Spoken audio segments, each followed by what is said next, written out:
जय हिंद दोस्तों, welcome to the dream school. आज का हमारा सेशन होगा नंबर एंड सिस्टम पर, और ये नंबर सिस्टम का 9th और लास्ट पार्ट है। ठीक है, हम लोग सारे टाइप सारे पार्ट्स डिस्कस कर चुके हैं। बेस्ट ट्रिक्स हमने सीखी हैं।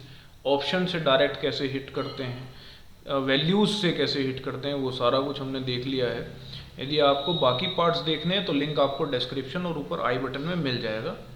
अब हम लोग स्टार्ट करने वाले हैं अपने आज के क्वेश्चन नंबर फर्स्ट से। देखो, ऐसे क्वेश्चन को कैसे करते हैं, बहुत से इसमें गुणा भाग करने लग जाएंगे। इसने कहा है यदि इस वैल्यू की गुणा इसमें करनी है ना तो क्या आएगा। देखो, 72 को आप कैसे ब्रेक कर सकते हो, तो इसमें आप बोलोगे 8 निम 72, यानी कि वो जो संख्या होगी ना 8 से भी कटेगी 9 से भी कटेगी। समझ आ गई बात? 8 से भी कटेगी 9 से भी कटेगी। यदि नहीं कट रही तो वो आपका आंसर नहीं हो सकता। आप ये देखिए 2 4 6 8, ये संख्या 8 है। इनका जब मैं योग करूंगा तो 64 बैठेगा, वो 9 से नहीं कट पाएगा। ठीक है, तो ये तो आपका आंसर हो ही नहीं सकता। यहां पर देखिए 2 4 6 8, ये तो सारे 9 से कट गए, लेकिन ये 8 बच गया ना शेषफल। फिर यहाँ पे इन सभी का योग जब मैं करूंगा तो 8 बच जाएगा, ये 9 से नहीं कट पाएगा, यानी ये संख्या भी नहीं हो सकती। आगे देखो, यहां पर आप देखो देखो जब मैं 8 से चेक करता हूं ना, 8 से, तो अंतिम 3 डिजिट आप देख लिया करो। यदि आखिर की 3 संख्याएं 8 से कट रही हैं, इसका मतलब वो संख्या 8 से कट सकती है। देखो 8 किया, 8 एक इधर 18 बच गया ना, 18 तो 8 से कट नहीं सकता, इसका मतलब ये भी नहीं होगा। And this is your answer, और क्वेश्चन हुआ खत्म। समझ में आई आपके बात? यानी कि 72 से जब हम किसी संख्या की गुणा करेंगे तो वो संख्या हमेशा 8 और 9 से विभाजित होगी। बस इस चीज को समझते हुए हमने इस क्वेश्चन को अटेम्प्ट कर दिया। समझ आ गई बात? अब हम चलते हैं क्वेश्चन नंबर 2 की ओर। और ये बढ़िया है, आपको बार का कंसेप्ट यहाँ से थोड़ा सा सीखने को मिलेगा। मैं यहाँ पर बताने की कोशिश करता हूँ, आप नोट डाउन इसको कर लेना। देखो, यदि कोई भी संख्या है, मान लिया 0.3 बार है, तो इसको मैं लिख सकता हूँ 3/9, यानी जितनी संख्या है, जितना के ऊपर बार लगा हुआ है ना, वो लिख दिया। जैसे मैंने लिखा 0.55 के ऊपर बार, इसका मतलब हम लिख सकते हैं 55/99। 2 के ऊपर बार था तो 2.99 हमने लिख दिए। यहाँ पे कुछ बदलाव भी आता है, तो कैसे बदलाव आता है मैं आपको बता देता हूँ। जैसे कोई संख्या है 123 और मात्र 23 के ऊपर बार है, तो ऐसे को कैसे करते हैं, पहले तो हम लिख देते हैं बाकी जो पूरी वैल्यू 123 हमने लिख दी, फिर जो बची हुई संख्या है ना वो इसमें से घटा देते हैं। ठीक है, अब बटे में क्या लिखेंगे, जितनी संख्याओं के ऊपर बार है, यानी 2 के ऊपर है तो 2 9 लिख दिए, जो बची हुई है उसके लिए हम लिख देते हैं 0, यानी इस बात को हम लिख सकते हैं 122/990। समझ पा रहे हैं आप बात? जितनी वैल्यूज पर बार है उसके लिए 9 लिखते हैं, जितनी पर नहीं है उसके लिए 0 चिपका दी। इधर पूरी वैल्यू लिखी, जो बची हुई है वो इसमें से घटा दी। ठीक, मान लिया कोई बोलता कि 117 है, 117 7 के ऊपर बार है, तो कैसे लिखोगे, तो हम बोल देंगे 117 में से आप पहले तो 11 घटाओ, बची हुई है ना, एक संख्या के ऊपर बार है, एक संख्या जितनी बची हुई है उनके लिए 0 लगा दो। ये एक तरीके से बार का कंसेप्ट होता है। ठीक है, बार का मतलब होता है रिपीटेशन। मान लिए 0.3 है ना, तो मैं इसको ऐसे लिख सकता हूँ, 0.3 के ऊपर बार है, 0.3 3 3 3 3, ऐसे चलता जा रहा है ये। ठीक है, अब आप यहाँ पे देखो क्या लिखा हुआ है, 63 के ऊपर बार है, इसका मतलब 63/99 प्लस 37 के ऊपर बार है, 37/99, कितना हो गया, ये हो गया 100/99। And this is your answer, 100/99। Question खत्म। समझ आ गई बात आपको? ठीक है, आसान सा सवाल था, कुछ ज़्यादा था नहीं इसमें, बस आपको ये बार का कंसेप्ट आना चाहिए, देख लेना एक बार। यहाँ देखते हैं इस क्वेश्चन में इसको कैसे कर सकते हैं हम लोग। देखो, इसे ब्रेक करके कर लो, डायरेक्ट कर लो, जैसे मर्जी आपका। 11 के ऊपर बार है ना, तो 11/99 प्लस इधर क्या है 22/99, और गुणा हो रही है कितने की, 3 की।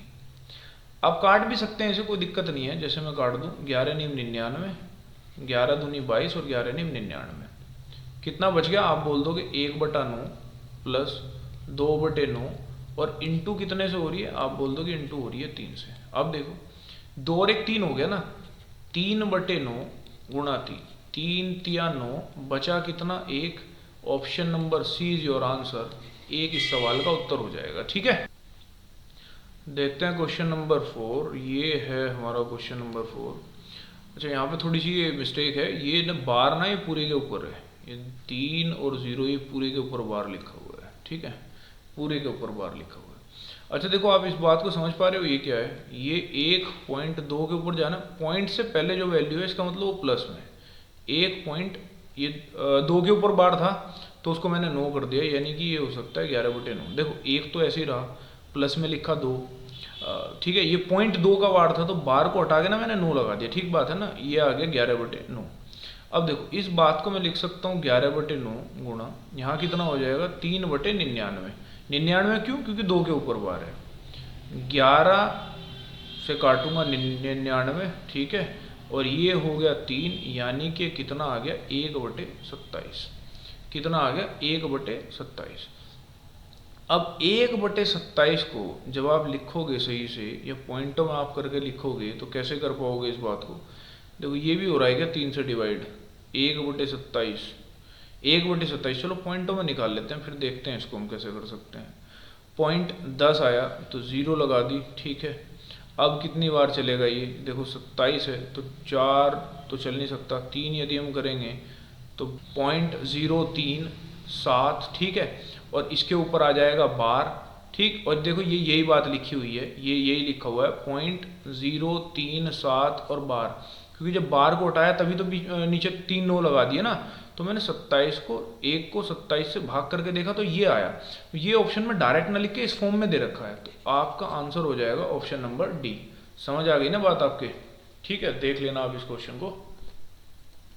वीडियो यदि आपको पसंद आई हो तो लाइक करें, शेयर करें, ठीक है, और चैनल को करना सब्सक्राइब, ठीक है। आगे बढ़ते हैं हम लोग अपने क्वेश्चन की ओर, और ये होगा हमारा क्वेश्चन नंबर 5। देखो मैंने आपसे बताया था जो पॉइंट के पहले है ना, इसका मतलब वो तो प्लस में है, उसे तो आप भूल ही जाओ। इसका मतलब है 2 + 0.8768, 8768, और ये बार लगा हुआ है। देखो 2 तो ऐसे ही रहने वाला है, इसे तो आप रहने ही दो। इस वैल्यू को हम पूरी लिखेंगे 8768, ठीक है। देखो जिसके ऊपर बार नहीं है उसको घटा देंगे, तो 8 को घटा देंगे। कितनी संख्याओं के ऊपर बार है, तो आप बोल दोगे 3 संख्याओं के ऊपर बार है, एक के नहीं है, जिसके नहीं है उसके लिए 0 लगा दिया। इस बात को क्या लिखा हमने, 2 प्लस ये कितना हो गया 8760 बच गया ना उधर, और बटे में कितना आ गया 999, और एक 0 इधर आ गई, ठीक है। यानी कि मैं इस 0 को इससे काट दूं तो कोई दिक्कत नहीं होगी शायद, ये 0 होगी ख़त्म। देखो बच क्या रहा है 2.876 बटे 999, कहीं पर आ रहा है क्या 876 बटे 999, और ये तो वैल्यू कहीं पे दिखाई नहीं दे रही। देखो ये 6 होगा शायद यहाँ पे, 876 बटे 999, कुछ मिसप्रिंट हुआ होगा यहाँ पे, 876 बटे 999, और यही होगा आपका आंसर, ठीक है। देख लेना इसका 876 यही आएगा, क्योंकि 8 तो हमने यहाँ से घटा ही दिए, 8 घटा देंगे तो वैसे ही 0 हो जाएगा, वो 8760 बचेगा, 0 से 0 खत्म हो गई, तो यही आएगा आंसर, वो मिसप्रिंट हो रहा होगा वहाँ पे। आगे देखते हैं, ये देखो ये है आपका लास्ट डे क्वेश्चन, और हम लोग करने वाले हैं इसका सॉल्यूशन, और आप पाने वाले हैं इसका आंसर, ठीक। देखो 21 से 51 के बीच सभी सम संख्याओं का योग बताओ। देखो पहले तो आप ये देख लो कि 1 से 51 के बीच सम संख्याएं बनेंगी कितनी। पहली सम संख्या कौन सी हो जाएगी 22, और लास्ट वाली कौन सी हो जाएगी 50। आपको निकालना बताया था, फॉर्मूला बताया था इसका, लास्ट टर्म बराबर फर्स्ट टर्म प्लस n-1 गुणा डी, और सम संख्याओं के बीच में 2 का डिफरेंस होता है। इसमें से मैं 22 घटाऊंगा तो कितना आ गया 28 आ गया ना, 2 से भाग लगा दिया तो 14, और एक बाद में जोड़ दूंगा, यानी n का मान मुझे कितना मिला यहाँ से 15, ठीक है। n का मान कितना मिला 15, लेकिन वो कह रहा है इनका योग बता दो, ठीक है, योग बता देंगे। सम का फॉर्मूला आप लोगों को पता ही है, n/2 15/2, 2a, a है 22, 2a 44 हो गया, n-1 यानी 14 गुणा 2, n-1 इंटू डी था ना, समझ में आ रही होगी आपके बात। अब देखो, हालांकि देखो यहाँ से ऐसे भी चेक कर सकते हो आप, ये 15 में गुणा होगी सबकी 15, ऐसी संख्या देखो जो 15 जिसको भाग कर दे। यहाँ देखो 15 थी 45, कितना बच गया? 45, 6 और 5 11, ये नहीं कट पा रहा। 15 थी 45, 5 4 9, ये 15 से कट जाएगा, यही आंसर होना चाहिए। ठीक है, बी ऑप्शन आपका आंसर है। अब कर लेते हैं चेक। 15/2, ठीक है। ये देखो, ये 42 है, ये कितना हो जाएगा? 14 दूनी, ये 44 है, ये 28 है। 40, 60, 68, और ये कितना हो गया जी? 72। 2 से भाग कर देंगे तो कितना हो जाएगा? 36 गुणा 15। 15 छिका 90, 9 बच गए। 15 थी 45 और 9 कितने आ गए? 54। ये आपको गुणा भाग करनी नहीं है, कभी वहां पेपर में लेके बैठ दो और सारी गुणा भाग करोगे। हमने देख लिया था ना यहाँ पे, भाई 15 से गुणा हो रही है अंदर, तो ऑप्शन 15 से कटना चाहिए। ठीक है, पहली बात तो 2 में ये तो 2 वैसे भी नहीं कटेंगे क्योंकि इनके बीच में तो जीरो ही ना आ रही। ठीक है, अब यहाँ देखो, एक मैंने ये चेक करना है, एक मैंने ये चेक करना है। ठीक है, ये चेक किया तो ये कट नहीं रहा था, यही ऑप्शन बचा और यही आपका आंसर हुआ। समझ आ गई बात आपके? अब आगे देखिए, ये होगा आपका practice question, last practice question of this chapter. Solve करना आप अच्छे से इसको। ठीक है, उसके बाद कमेंट बॉक्स में करना आंसर। बहुत जल्द ये आपको मैं ट्रिक सिखाने वाला हूँ कि इनटू कैसे करते हैं। जैसे इसकी गुणा इसमें करनी पड़ेगी आपको, इसकी गुणा इसमें करने की तो ज़रूरत नहीं है, वो कट जाएगा नीचे से। लेकिन फिर भी मैं आपको सारी बातें सिखाने वाला हूँ। उसका एक सेशन, एक शॉर्ट सीरीज हम लोग स्टार्ट करने वाले हैं वेरी सून। ठीक है, ओके, इसको आप कमेंट बॉक्स में करना answer. This is the end of this video and thanks for watching.